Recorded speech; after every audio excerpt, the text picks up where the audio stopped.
Continuamos, hermanos, con este estudio de la primera carta a los tesalonicenses.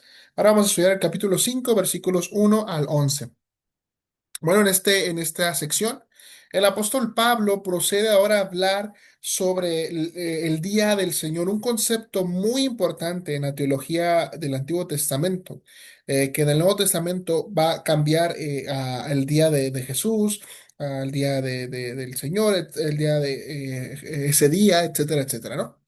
Vamos a ver ahorita estos términos, ¿no? Pero podemos ver que aquí Pablo no da tantos detalles, igual que en los sinópticos, en los evangelios sinópticos no da tantos detalles o en otras cartas sobre cómo será este regreso, sino simplemente se busca a dos cosas: alentar y consolar a los creyentes para que ellos puedan hacer lo mismo. Por lo tanto, el propósito de nuestro estudio no es alimentar dudas, ni alimentar expectativas, ni nada de eso, sino buscar ser alentados y consolados. Entonces, en respecto al día del Señor, Pablo nos deja versículos muy claros, ¿no?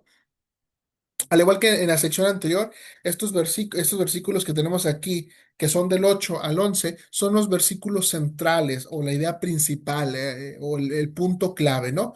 Que dice, pero nosotros que somos del día, seamos sobrios, habiéndonos vestido con la coraza de fe y de amor y con la esperanza de salvación como yelmo, porque no nos ha puesto Dios para ira, sino para alcanzar salvación por medio de nuestro Señor Jesucristo, quien murió por nosotros para que ya sea que velemos o que durmamos, vivamos juntamente con Él.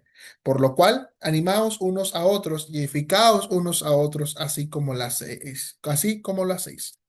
Entonces, hermanos, como mencioné, Pablo hablará ahora del día del Señor, buscando que el creyente sea alentado y consolado, y por lo tanto ese va a ser nuestro propósito. Vamos a ver entonces la primera enseñanza de esta sección: el destino del incrédulo, o de los incrédulos en manera general. No vamos a ver los primeros tres versículos. Pablo nos enseña aquí entonces que Jesús regresará, pero pues Pablo es concreto, no especifica ni especula. Entonces, hermanos, tres ideas principales tenemos aquí. La primera es la afirmación doctrinal, versículo 1. Pero acerca de los tiempos y de las ocasiones, no tenéis necesidad, hermanos, de que yo os escriba. Esta expresión acerca de los tiempos y ocasiones, pues queda un poquito oscuro, por así decirlo, o no tan claro en la Reina Valera. No obstante, en la traducción, nueva traducción viviente, pues queda más entendible, ¿no? Que dice: ahora bien, amados hermanos, con respecto a cómo y cuándo sucederá todo esto, bueno, pues no tiene necesidad de que les escriba. Entonces, Pablo no va a explicar el cómo ni el cuándo va a suceder nuevamente. Pablo no se quiere sentar en ese aspecto, se quiere sentar en la esperanza. Pero, al menos en nuestra versión 60, hay dos palabras muy importantes, que es tiempos y ocasiones. Primero, tiempo o tiempos es la palabra cronos, de donde viene cronómetro, cronología, cronograma, etcétera, etcétera, ¿no? Se refiere simplemente al tiempo, ¿no? Y ocasiones es la palabra kairos o kairos, dependiendo de cómo lo quieran decir. Se refiere a los acontecimientos, es decir, el contenido. De manera, hermanos, que cronos, es decir, se refiere a un tiempo de 24 horas, algo así, o un día, pero kairos es un punto crucial y decisivo en el cronos. Los tesalonicenses, por lo tanto, no tienen necesidad de entender estos tiempos, porque ya saben, ya entienden, ya Pablo les había dicho, ¿no? Entonces, para que entendamos un poquito mejor lo que es Cronos y Kairos, por ejemplo, en Lucas 19:44 dice que Jerusalén no supo reconocer el tiempo de su visitación, es decir, no supo reconocer su kairos, el momento específico en el cual Cristo venía. Y por lo tanto, llegó a ellos un cronos, es decir, un momento en la historia o una fecha donde se derribarán a tierra y tú y tus hijos dentro de ti, y no dejará de ti piedra sobre piedra. Entonces, el cronos, hermanos, es el calendario, el día, así, si lo quieren ver, y el kairos es un momento específico dentro del cronos, ¿ok? Entonces, pues los tesalonicenses no tienen necesidad de saber cómo y cuándo sucederá el día del Señor, pero pues va a suceder, eso es lo concreto, ¿no? Entonces, para la época era común entre los judíos especular sobre si se podía acelerar ese día incluso. o si él llegaría el tiempo que Dios había dispuesto, ¿no? Pero para nosotros no es el caso, hermanos, porque Jesús fue claro, el apóstol también es claro, no tenemos por qué andar especulando sobre esto. Pero hay dos cosas muy importantes que Pablo va a reafirmar aquí. Primeramente, que este día es repentino, versículo 2. Porque vosotros sabéis perfectamente que el día del Señor vendrá así como ladrón en la noche. Pablo no dice cuándo vendrá Cristo, ni da muchos detalles sobre cómo será este regreso. Y los pocos detalles que anuncia son los detalles que ya el Nuevo Testamento, en los Evangelios o en otras cartas, pues nos va a hablar. Por ejemplo, de el regreso visible de Cristo, y en Mateo, en Lucas, que será gloriosa, que será corpórea, que será audible, que será con las nubes, etcétera, etcétera. Pero Pablo agrega ahora lo repentino que será, que algo que también ya había dicho el Señor en los evangelios. Será repentino, hermanos. Y mire cómo comienza Pablo diciendo, porque vosotros sabéis perfectamente, es decir, este tema es algo que ya los tesalonicenses lo tienen muy bien estudiado. Pablo se los enseñó de persona. ¿Qué es lo que saben? Que el día del Señor vendrá así como ladrón en la noche. Así como, pues es una comparación, es se me fue el nombre de la figura retórica, hermanos. Pero bueno, es una metáfora si lo quieren ver de ese modo. Tiene otro nombre, pero un símil, es un símil, hermanos. Es algo parecido es para explicarlo de mejor manera, ¿no? Entonces Pablo habla también de este Día del Señor. Y, hermanos, el Día del Señor es un tema muy interesante en la teología veterotestamentaria. ¿Por qué? En la teología del Antiguo Testamento, hermanos, vamos a tener el Día del Señor y no es un evento único, sino es un evento que se repite varias veces en el Antiguo Testamento. Por ejemplo, el primer día del Señor claramente está entendido en Génesis. Hay que diferenciar esto, el día del Señor como el día de reposo y el día del Señor como la manifestación de Dios en favor de su pueblo y atacando o derrotando a los enemigos del mismo. Por ejemplo, podemos ver entonces que este día del Señor en el Antiguo Testamento, tiene la intención de la manifestación del poder de Dios en favor de su pueblo. Por ejemplo, un día del Señor manifestado en Génesis, tenemos Sodoma y Gomorra, Babel, el diluvio, etcétera, etcétera. Incluso cuando sale del Edén, Adán y Eva. Tenemos otros eventos, por ejemplo, el día del Señor, cuando Dios libera al pueblo hebreo de los egipcios. El día del Señor también se manifestará en términos de los profetas, por ejemplo, en Isaías, en Joel, en Amós, en Sofonías, en Zacarías, que está ampliamente detallado ese día del Señor. Será un día lúgubre, oscuro, terrible, malo, muy malo, etcétera, etcétera, para los que no confían en el Dios, ¿no? Este día, hermanos, es un juicio para los opresores y liberación para el oprimido. De hecho, Israel, hermanos, experimentó el día del Señor en juicio cuando los asirios conquistaron el norte y cuando los babilónicos conquistaron el sur. Esa fue la manifestación del día del Señor, porque el pueblo ya se estaba comportando como los pecadores o como las otras naciones, o incluso peor. Pero bueno, ese es el día del Señor, ¿no? Un momento en el cual Dios intercede por su pueblo, libera a los oprimidos y enjuicia a los opresores. Entonces, este día ahora es el día de Cristo. Y Pablo, hermanos, pues va a describirlo como el día de nuestro Señor Jesucristo, ya en 1 Corintios, el día del Señor, también en Tesalonicenses y en Corintios, el día del Señor Jesús en 2 Corintios, el día de Jesucristo en Filipenses, el día de Cristo en también Filipenses mismo, su día, por ejemplo, lo dirá Lucas. Lucas también va a decir que el día en el que será revelado el Hijo del Hombre, la revelación de nuestro Señor Jesucristo, el Apocalipsis de nuestro Señor Jesucristo en 1 Corintios 1:7, y cuando se ha revelado desde el cielo en 2 Corintios, y en la presencia del Señor en su venida en 1 Corintios 2:19. Bueno, ese día, hermanos, tiene una característica aquí, vendrá como ladrón en la noche, una metáfora, un símil, o sea, que ya se había usado en los evangelios por el propio Señor. Allá en Mateo 24:43 y en Lucas 12:39. Pablo, hermanos, habla aquí de lo repentino del evento. El ladrón, hermanos, claramente no va a avisar el día que va a venir, simplemente llega. Toma sus precauciones, eso sí, evita la familia, lo estudia para, pues, para saber cómo entrar, ¿no? Pero Pablo aquí, hermanos, nos lleva a pensar que el hecho de especular o calcular fechas y acontecimientos sobre la venida del Señor Jesucristo, pues nos lleva a un camino peligroso, porque él claramente está diciendo que será repentino. No es cuando tú lo calcules, no es cuando que a los 3 años y medio, no, no, no, no, es cuando el Señor decida volver en ese aspecto, ¿no? Entonces, hermanos, esta información debe ser suficiente para nosotros y para los tesalonicenses en ese aspecto, ¿no?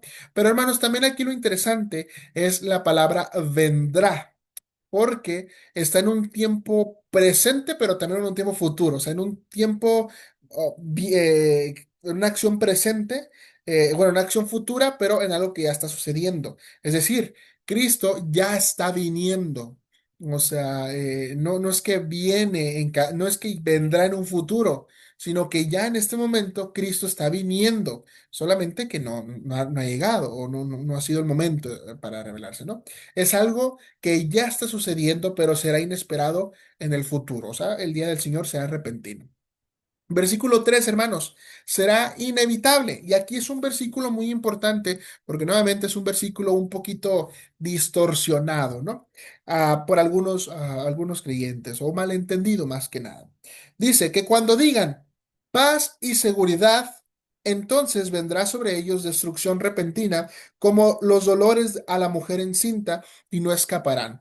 Aquí tenemos un versículo, hermanos, que a muchos hermanos, ha dado pie a entender que en el momento en el que en el mundo se anuncie ya paz y todo eso, entonces, ¡pum!, viene la segunda venida de Cristo. Pero este pasaje, hermanos, no está hablando hacia nosotros. No sé si me explico. Recuerde, aquí está hablando del destino de los incrédulos, no del destino del creyente. Verán, hermanos, paz y seguridad son palabras que posiblemente traen a la memoria el profeta Amós, o al profeta Miqueas, o al profeta Ezequiel, ¿no? Allá en Amós 5:18 al 19, Miqueas 3:5 al 11 y Ezequiel 3:18, hermanos, que hablaban de la falsa paz y seguridad que había entre los incrédulos. Verán, cuando Amós habla al reino de, si no me equivoco, Amós habla al reino del norte, este. Déjeme verificar el dato para no dar un dato erróneo. Ah,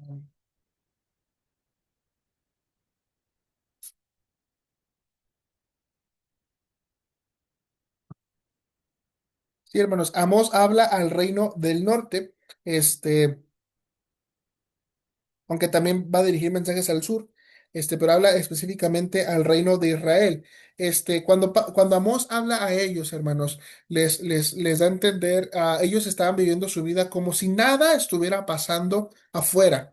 Ellos estaban tranquilos, estaban seguros, estaban calmados, no estaban preocupados, no les interesaba saber mucho, e incluso vivían en opulencia mucha gente. Había esta gran distancia entre los que tenían mucho dinero y los pobres. La ley no era bien aplicada, había corrupción, dirige mensajes muy directos y muy concretos en contra de eso. O sea, no esperaban ellos que el juicio llegara. Y bueno, pero a ellos también, el reino de Israel, deseaban que el día del Señor viniera a ellos, porque en la mente de ellos el día del Señor era entender que Dios vendría a castigar a los malos, a Israel lo vendría a salvar. Pero esto es un poquito erróneo, al menos en la mente de Israel. Sí era eso, pero lo estaban pensando mal, porque Dios claramente vendría a enjuiciar a los malos, entre los cuales estaba el reino de Israel, el reino del norte. Ellos no esperaban la llegada del Mesías porque ellos estaban en completa seguridad y calma. Pasa lo mismo como en los días de Noé o en los días del diluvio. La gente estaba tranquila, estaba haciendo lo suyo, viviendo normal, no les preocupaba para nada el futuro ni nada de eso. No obstante, hermanos, pues llegó el diluvio. Se les anunció claramente que vendría un diluvio, no quisieron creerlo, como lo que sucede hoy en día con el mensaje de Cristo, pero pues ellos están viviendo una falsa seguridad, están viviendo una falsa esperanza en todo eso.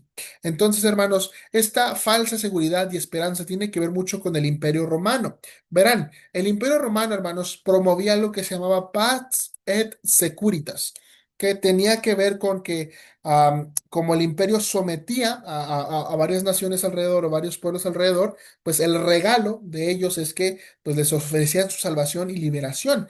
De ahí se creó la Pax Romana. La Pax Romana era que tú libremente podías transitar por los caminos sin ningún problema. O sea, tú podías ir de Corinto a Éfeso sin ningún problema, sin que alguien te asalte. Puede haber asaltos, obviamente, pero pues había seguridad porque había soldados en todo el camino, había este barricadas o había guardias en todo el camino, etcétera, etcétera.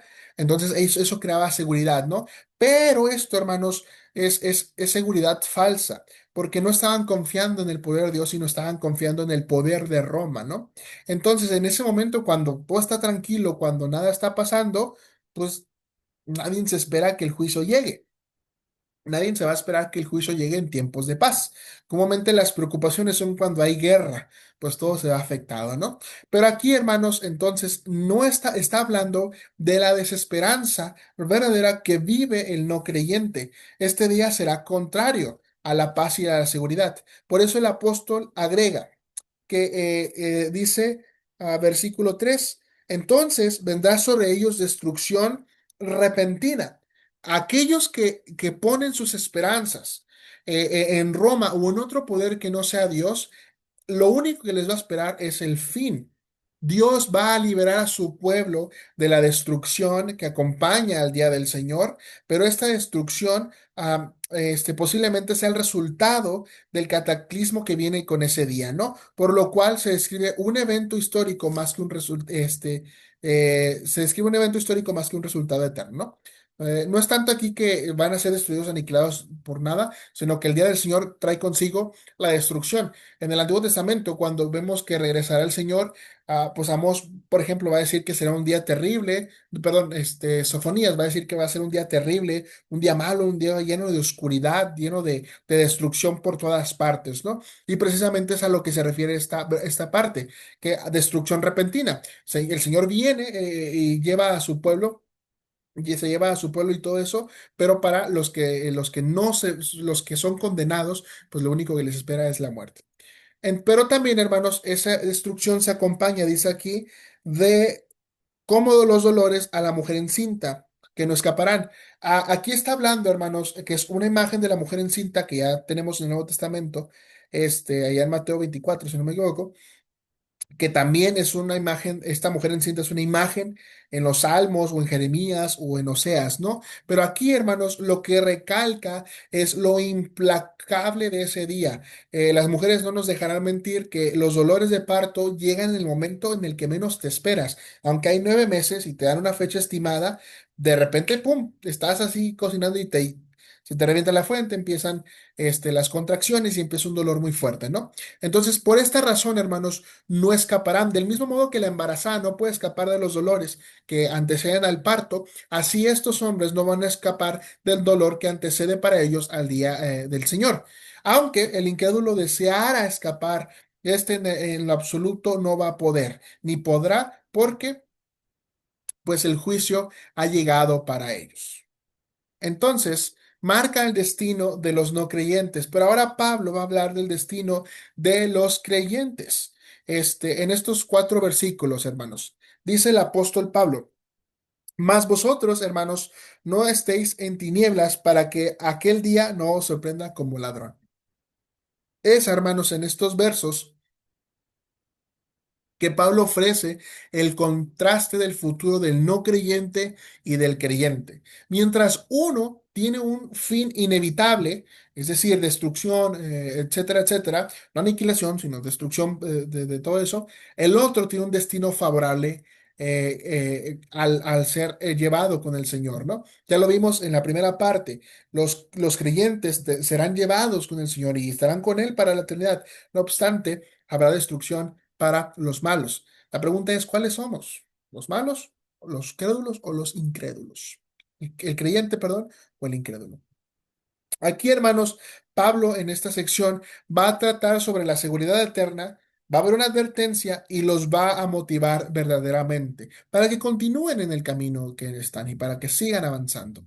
Entonces, Pablo ahora ofrece la seguridad del creyente.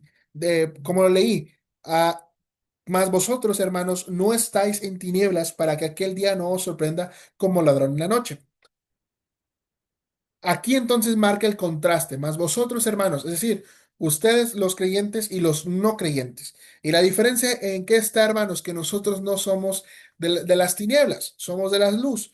Y Pablo va a utilizar, hermanos, la metáfora de día, ladrón y noche en estos versículos.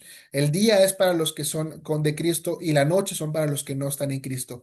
La noche y la oscuridad, hermanos, se puede asociar con la llegada, con la ignorancia que se tiene de la llegada del día del Señor. Es decir, aquellos que están en oscuridad o en noche ignoran completamente que el Señor ya está viniendo. No obstante, los que están en el día no ignoran eso. Por eso no nos va a sorprender, porque entendemos que va a venir en algún momento. El creyente, por lo tanto, hermanos, puede vivir confiado de que no va a ser sorprendido por el ladrón, sino que está confiado en el poder del Señor.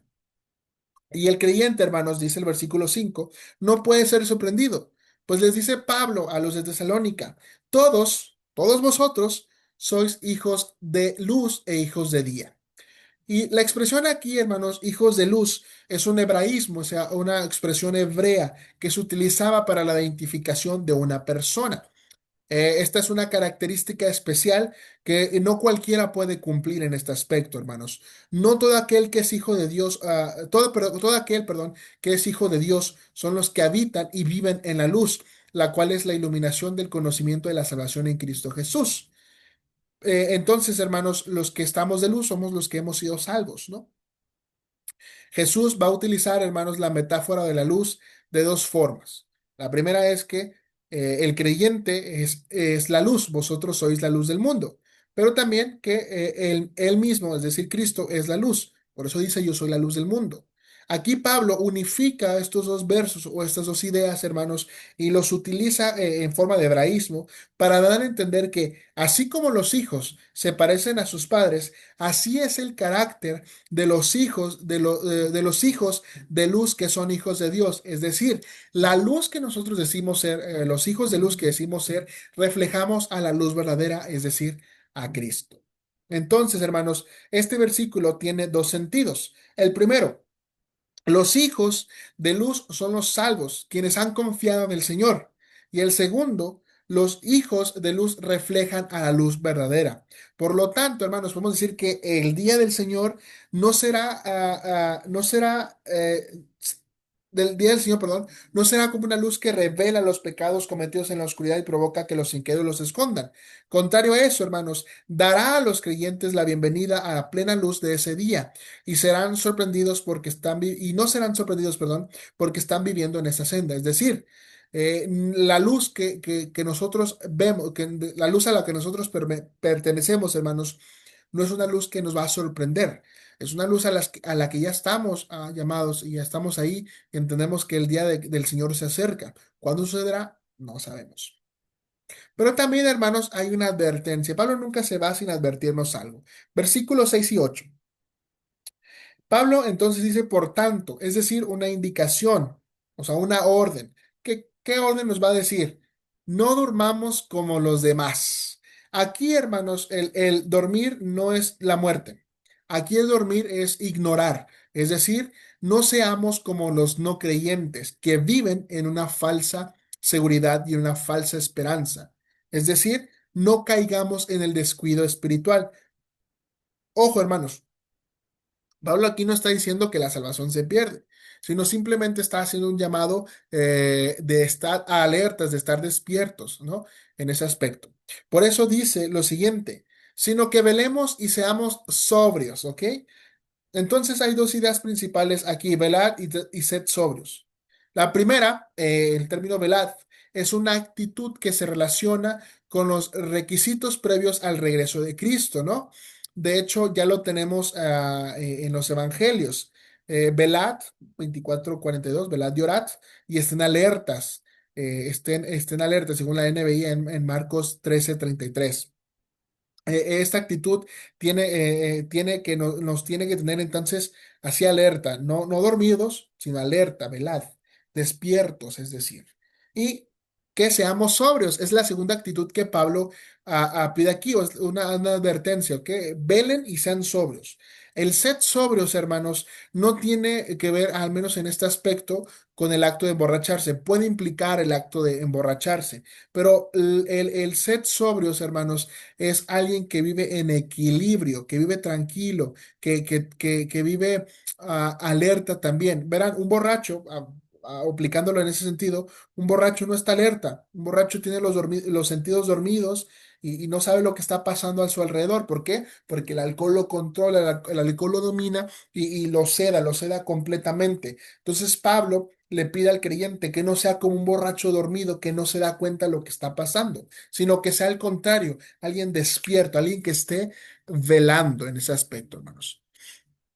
Entonces, esta advertencia, hermanos, también nos lleva en los versículos 7 y 8, porque Pablo busca que el creyente se distinga de los incrédulos, que son los que duermen o que viven en embriaguez. Por eso dice, pues los que duermen, de noche duermen, y los que se embriagan, de noche se embriagan. Mientras que el versículo anterior, hermanos, está en el sentido metafórico, es decir, sed sobrios, es una metáfora, aquí puede ser un poquito literal, ¿no? Ya que quien duerme de día, hermanos, implica que está borracho. Implica también que está en vergüenza, ¿no? En la mentalidad de la época, la noche era únicamente para dormir o para las fiestas de borrachos, no era para otra cosa. Entonces, hermanos, nosotros que somos hijos de luz o hijos de día, no debemos dormirnos ni estar como borrachos. En otras palabras, no podemos estar dormidos, no podemos estar distraídos en otras cosas, ¿no? O en otras palabras, Pablo va a decir, pero nosotros que somos de día, seamos sobrios, ¿no? Ya mencionó esta actitud en los versículos 4 y 5. Entonces, aquí Pablo nos está hablando en concreto de que el creyente ante el regreso de Cristo, lo único que puede hacer es tomar una actitud sobria y de alerta. Un borracho no está alerta, hermanos, un borracho está dormido en todos los sentidos, un borracho está entorpecido, un borracho no sabe ni dónde está, ni incluso dónde dormirá, simplemente está ahí, ¿no? Entonces Pablo pide que no seamos como los borrachos. Pero agrega entonces el versículo 8, perdón. Pero nosotros, de que somos de día, seamos sobrios, habiéndonos vestido con la coraza de fe y de amor y con la esperanza de salvación como el yelmo. Esta es la segunda vez bueno, la primera, la segunda será en Efesios, que Pablo habla de la armadura del creyente, la armadura que tiene el creyente. Esta armadura, hermanos, no es algo que Pablo se inventó, no es algo que Pablo dijo, pues está ahí, me agarro la idea romana y me saco esto, ¿no? No, hermanos, este pasaje, si me acompaña, tiene ecos de Isaías 59, versículo 17, que dice, pues de justicia se vistió como de una coraza, como yelmo de salvación en su cabeza, tomó ropas de venganza por vestidura y se cubrió de celo como de manto. Y aquí es la misma idea, que es eso, ¿no? Habiéndonos vestidos con la coraza de fe y de amor con la esperanza de salvación como yelmo. Aquí, hermanos, entonces, esta vestimenta no es algo que se pone una vez y ya, es algo que se pone una vez para siempre. Es algo que llevamos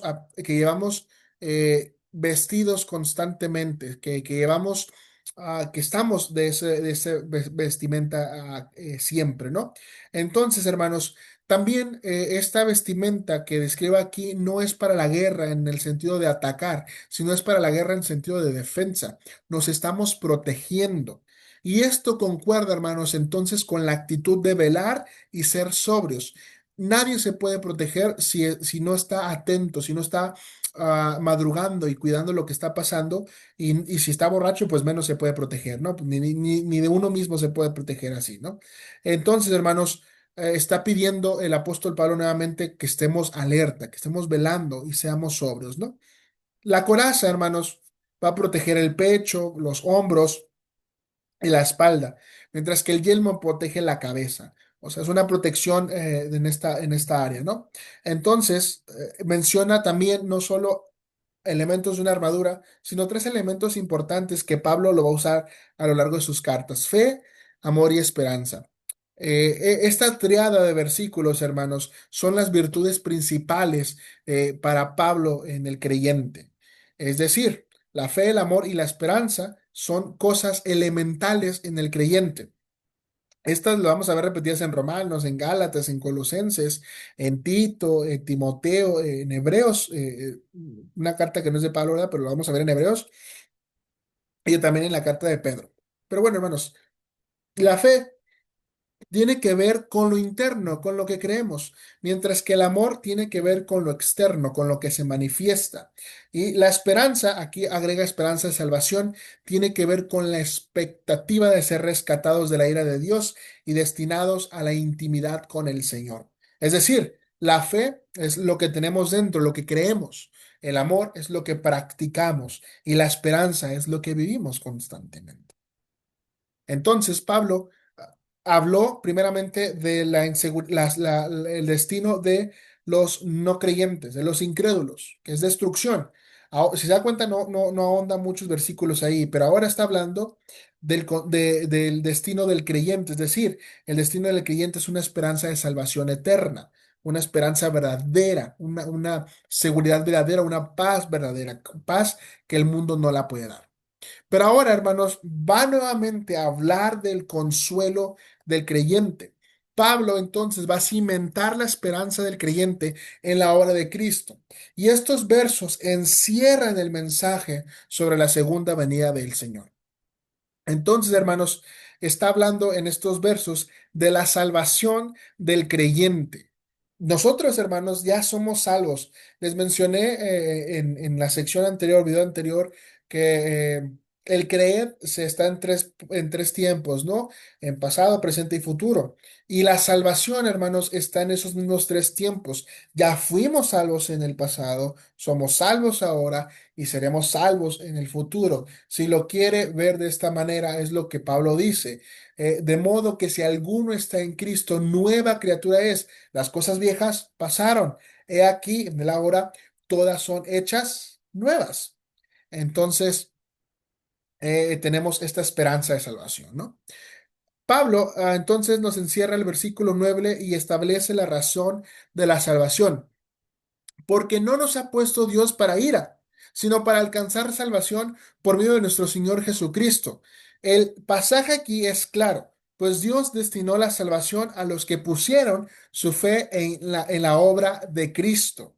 Aquí el apóstol habla entonces de la verdadera seguridad y de la verdadera paz, contrastando la falsa paz y la falsa seguridad que podía brindar Roma o que podía brindar cualquier imperio, hermanos. Este versículo de la salvación como una iniciativa divina, es decir, Dios no nos puso para la ira, sino nos puso a nosotros para salvación, no está hablando de predestinación ni de nada de eso.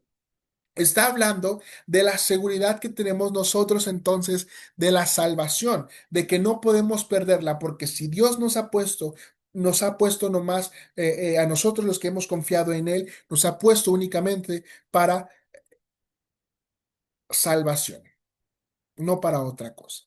Por lo tanto, hermanos, nuestra salvación está arraigada en Dios y en la obra de Cristo, lo cual es fuente de nuestra esperanza.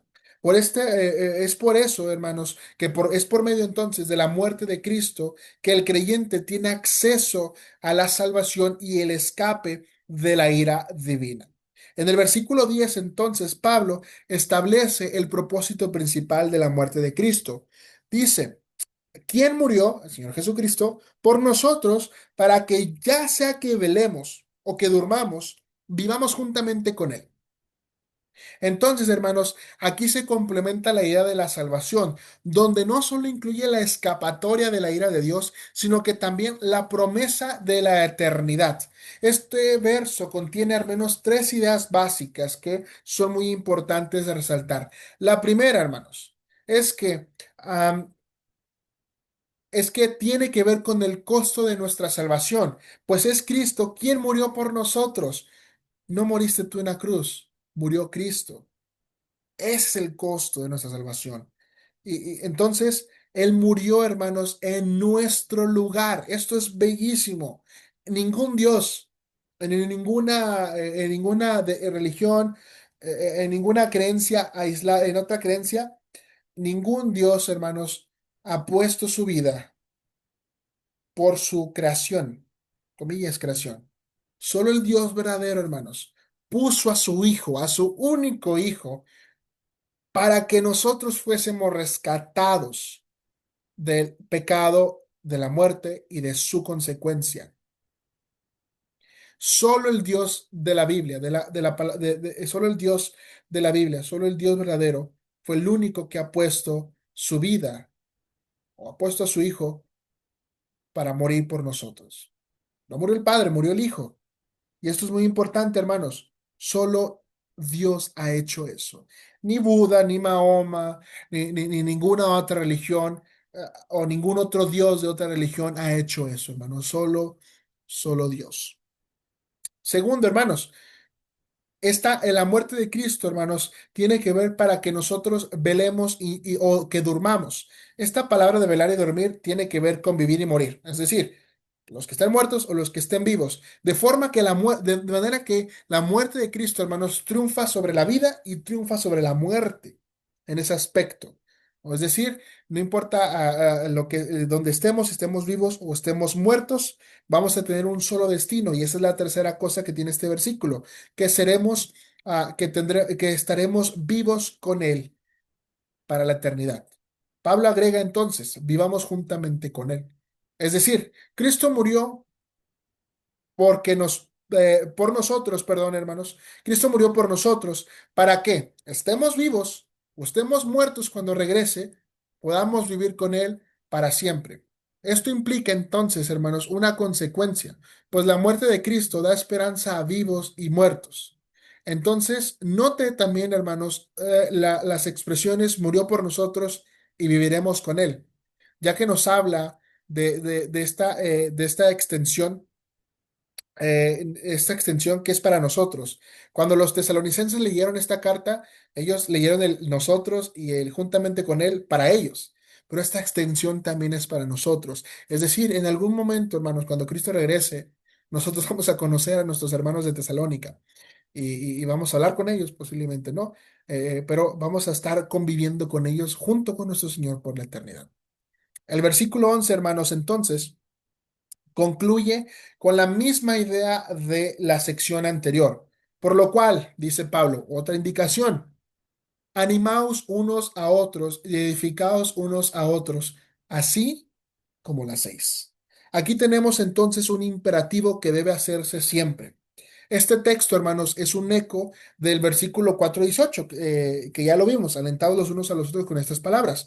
No obstante, aquí hay un énfasis diferente. Mientras que en el 4:18, Pablo habla del aliento, aquí está hablando de animar a los creyentes y de la edificación.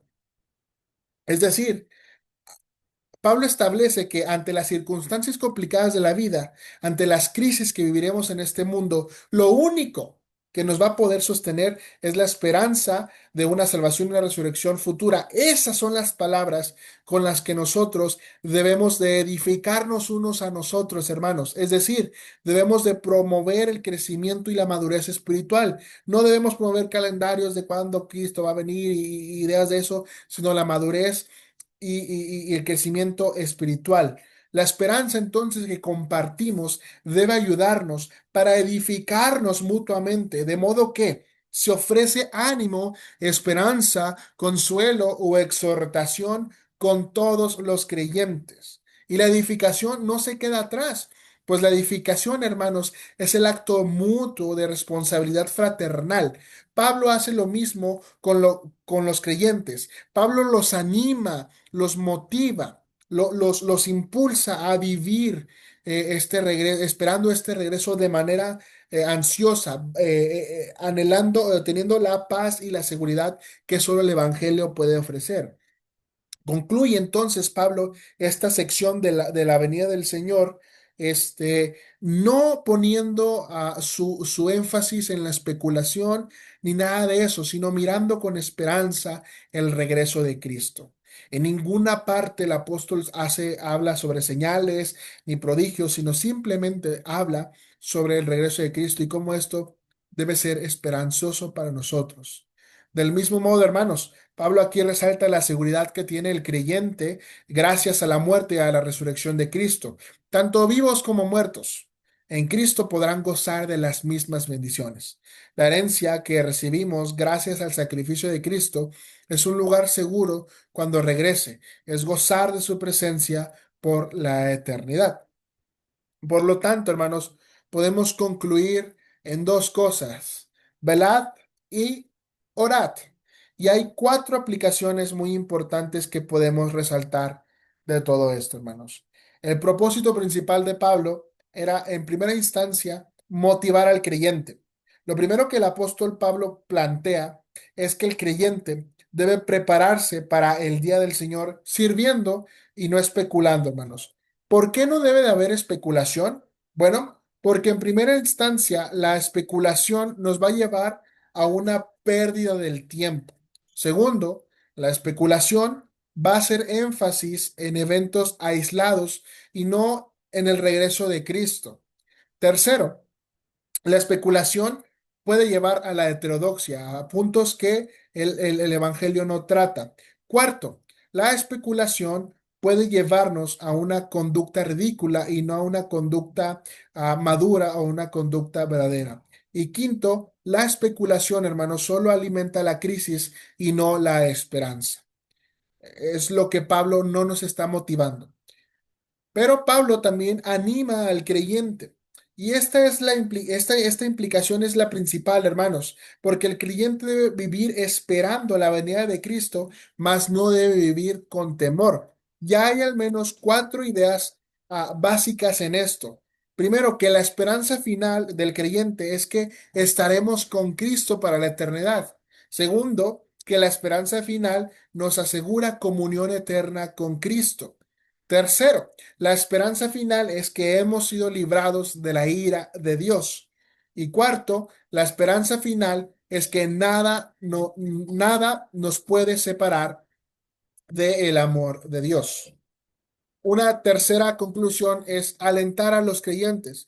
El apóstol Pablo lo que está buscando es brindarle al creyente la seguridad de la salvación, la cual se encuentra en Dios y no en el hombre. Entonces, hermanos, esta seguridad de salvación nos brinda dos cosas. La esperanza que puede prometer un político o un gobernante en un sistema político es falsa y no se compara en nada con el futuro seguro que hay en Cristo. Lo segundo es una falsa esperanza y seguridad que puede promover el mundo. Es decir, la única seguridad y salvación que tenemos es en Dios y no en nada más. Y por último, Pablo busca fortalecer al creyente. Las ideas secundarias, hermanos, no deben anteponerse ante las primeras. Pablo entonces deja en claro ah, lo concerniente a la segunda venida del Señor que nos debe interesar a nosotros. No deja puntos sin explicar sobre el regreso de Cristo, solo dice lo que tenemos que nosotros entender. Las preguntas difíciles no las contesta, pues lo único que busca es corregir el riesgo lo que único que busca, perdón, es corregir el riesgo que puede tener los creyentes al tener una idea distorsionada del regreso de Cristo. Pero también, hermanos, Pablo no desarrolla otras cuestiones, pues su interés está sencillamente en el tema de qué será de los vivos y de los muertos en el regreso de Cristo.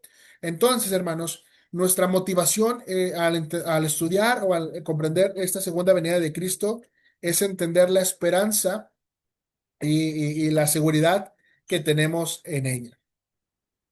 Así que, hermanos, continuemos estudiando esta carta Vamos a a dejarlo por esta ocasión hasta aquí. Otro hermano le va a dar la siguiente continuación y nos vemos en la segunda carta a los tesalonicenses. Bendiciones.